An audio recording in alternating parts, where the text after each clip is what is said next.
Life could be a dream. Life could be a dream. Mekanisme evolusi. Apakah evolusi itu? Evolusi adalah perkembangan kehidupan di bumi. Proses ini dimulai miliaran tahun yang lalu dan masih berlanjut sampai hari ini.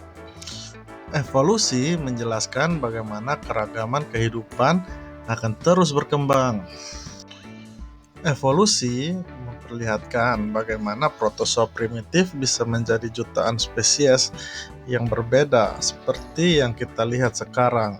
Contohnya yang sering kita temui sekarang adalah anjing. Bagaimana mungkin suatu spesies memiliki keturunan yang begitu sangat berbeda seperti leluhur mereka? Untuk menjawab pertanyaan ini, kita akan berfokus pada kasus hewan saja, tidak termasuk bentuk-bentuk kehidupan lain seperti jamur-jamuran dan tanaman. Oke, pertanyaan pertama kita adalah, bagaimana bisa suatu hewan bisa berkembang menjadi spesies baru? Tapi sebelum itu, kita harus tahu, apa sih sebenarnya spesies itu? Spesies adalah himpunan dari hewan di mana mereka mampu menghasilkan keturunan antara satu dengan yang lainnya.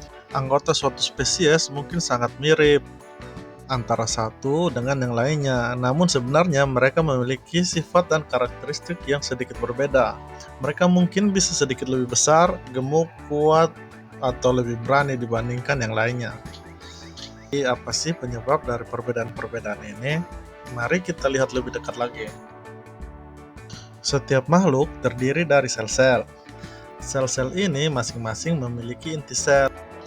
Inti sel berisi kromosom, dan kromosom menyimpan DNA. DNA terdiri dari gen-gen yang berbeda, dan gen-gen inilah berperan sebagai pembawa informasi kehidupan. DNA berisi instruksi dan perintah bagi sel-sel, dan dapat menentukan karakteristik dan sifat-sifat yang dimiliki oleh suatu makhluk hidup. Dan tepatnya, DNA inilah yang unik dalam setiap makhluk hidup. DNA sedikit berbeda dari tiap-tiap individu. Itulah sebabnya mengapa masing-masing individu memiliki karakteristik yang sedikit berbeda.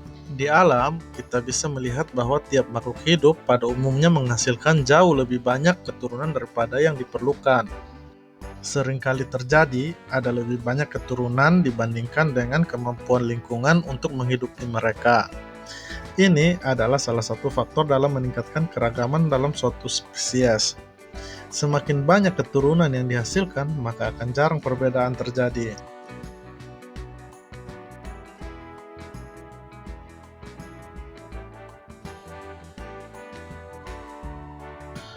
Rekombinasi.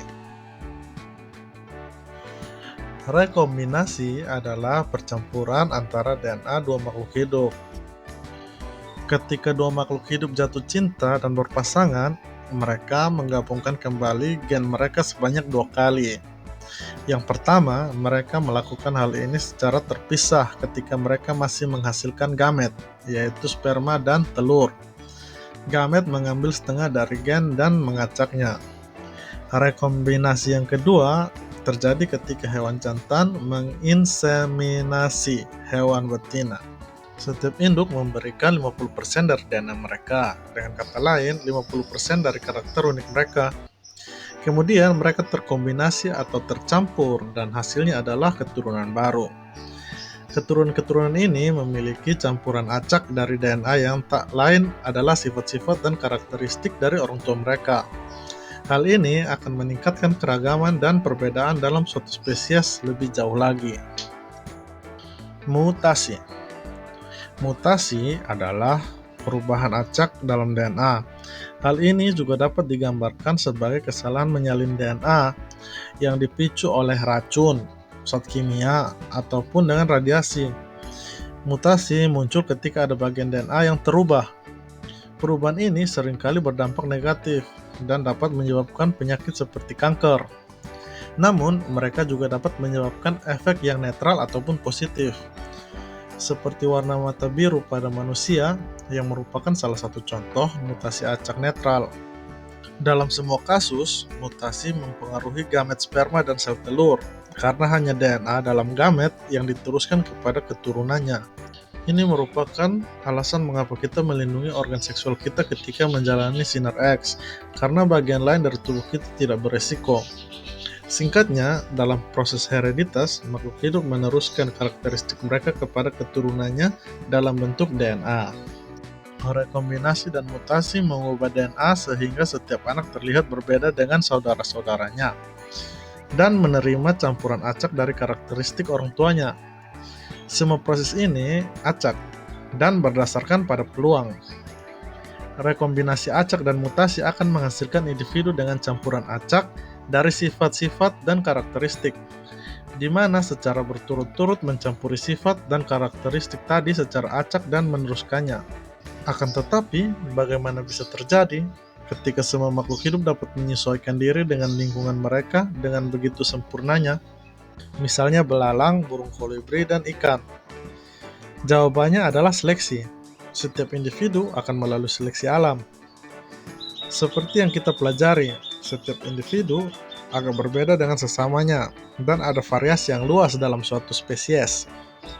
Pengaruh lingkungan memberikan efek terhadap makhluk hidup. Efek tersebut disebut sebagai faktor-faktor seleksi alam, yang terdiri dari predator, parasit, hewan dari spesies sama, racun, perubahan habitat atau iklim.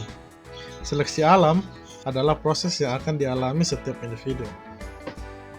Setiap makhluk memiliki kombinasi unik dari sifat dan karakteristik. Kombinasi ini membantu mereka untuk bertahan hidup di lingkungan mereka, atau bisa juga tidak.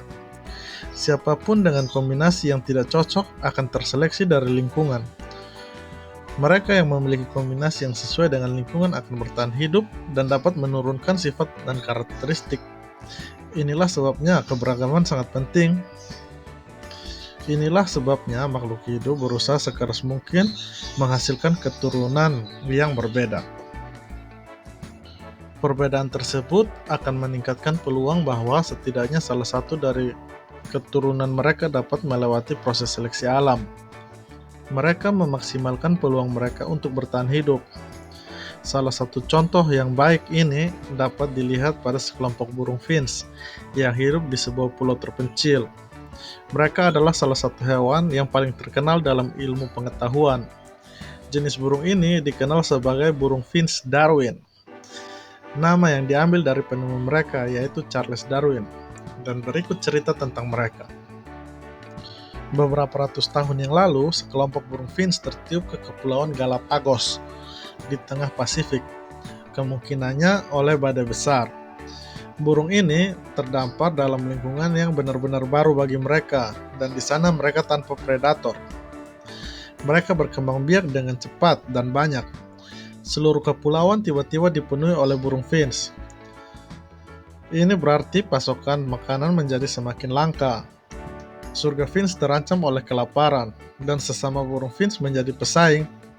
Saat inilah seleksi alam terjadi. Keunikan dan perbedaan kecil mereka, seperti paruh yang sedikit berbeda, mengakibatkan beberapa burung mampu menghindari kompetisi dengan sesama mereka.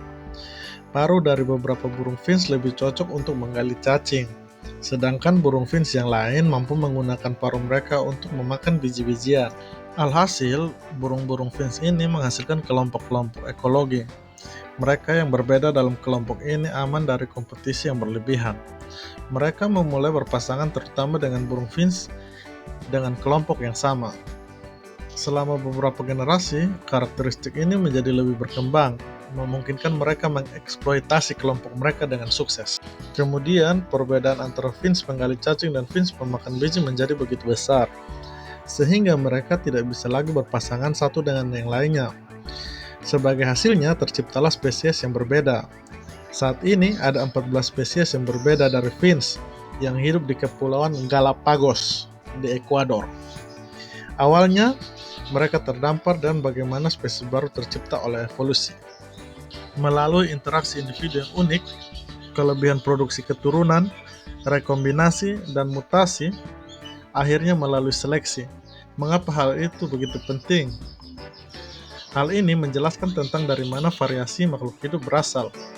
dan mengapa makhluk hidup bisa beradaptasi begitu sempurna terhadap habitatnya. Bukan hanya itu, hal ini juga berakibat pada kita secara pribadi. Setiap manusia adalah hasil dari 3,5 miliar tahun evolusi, dan itu termasuk Anda. Nenek moyang Anda berjuang dan beradaptasi untuk bertahan hidup. Kelangsungan hidup adalah hal yang sangat tidak pasti. Jika kita mempertimbangkan fakta bahwa 99% dari semua spesies yang pernah hidup telah punah, maka Anda dapat menganggap diri Anda sebagai bagian dari kisah sukses. Dinosaurus telah menghilang, tetapi Anda masih hidup dan menonton video ini. Anda sangat istimewa, sama seperti semua makhluk lain yang ada saat ini. Terima kasih sudah menonton, gengs. Jangan lupa comment, share, and subscribe. Bye. Like jika kamu suka dan share jika kamu rasa video ini berguna untuk orang lain. Dan jangan lupa subscribe ya, geng.